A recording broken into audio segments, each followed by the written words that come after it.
तो तीसरे दिन का खेल ख़त्म हो चुका है और जहाँ तक स्कोर दोनों इनिंग्स में इंग्लैंड की तरफ से भी देखा जाए और इंडिया की तरफ से भी देखा जाए तो 387 रन दोनों ने बनाए फर्स्ट इनिंग में। और इंग्लैंड सेकंड इनिंग खेलने शाम को उतरी थी।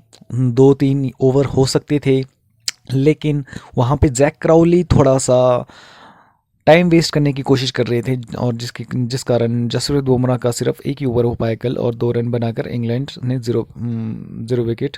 कोई नुकसान नहीं है इंग्लैंड को, लेकिन वो टाइम वेस्ट करना और शुभमन गिल का वहाँ इंटरप्ट करना और मोहम्मद सिराज का कुछ उनको कह देना एक हिसाब से ये सही भी है, लेकिन इंग्लैंड वही करती है ना, फिर इंग्लैंड का वही करना है, टाइम वेस्ट करना है और विकेट के ऊपर थोड़ा टाइम स्पेंड करना था, लेकिन इंडिया को उकसाना। अब नया दिन आएंगे और विकेट लेंगे तो फिर एक जो मूवमेंट बन जाती थी, अगर इंडिया को 1-2 विकेट मिल जाती थी तो शायद अगले दिन के लिए इंग्लैंड के ऊपर बहुत ज़्यादा प्रेशर पड़ जाता था। अब 2 दिन का खेल बचा है, अब 2 दिन में क्या क्या हो सकता है। या तो इंग्लैंड एक दिन खेल सकता है और एक दिन इंडिया को खेलने दे। इंग्लैंड ऐसा भी कर सकता है यहाँ से 200-250 1 रन या फिर 250-300 रन तक बना दे और इंडिया को चेज़ करने को बोले। और पाँचवें दिन मॉर्निंग तक इंग्लैंड खेले और इंडिया को 2 सेशन दे, 2 या ढाई सेशन दे।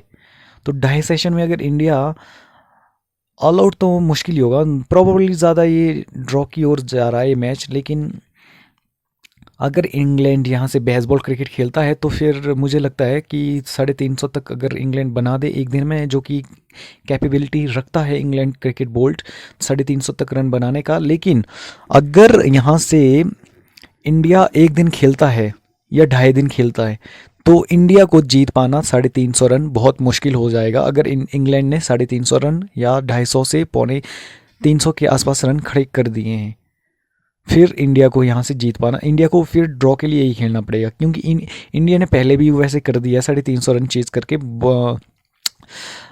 गावा टेस्ट में 350 रन चेज कर दिए थे इंडिया ने, 329 के समथिंग रन है इंडिया के रिकॉर्ड में लगा। लेकिन प्रॉबली ये मैच ड्रॉ की ओर जा रहा है अगर इंग्लैंड सेफ खेलता है। अगर बेसबॉल को लाता है इंग्लैंड खेलने के लिए तो फिर इंडिया को थोड़ा टफ चांस है इसमें।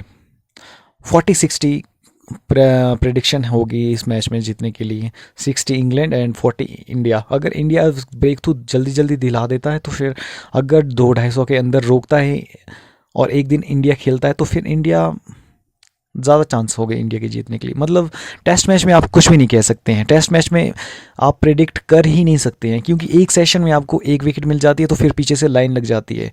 और एक सेशन में अगर आपने खेल दिया तो फिर अगले 1-2 सेशन में भी आपको विकेट मिलना नामुमकिन हो जाता है। ये है टेस्ट क्रिकेट का मज़ा, जो कि T20 और ODI से कई गुना ज़्यादा है। तो देखते रहिए house of cricket and predict करते रहिए and keep supporting us. Thank you so much.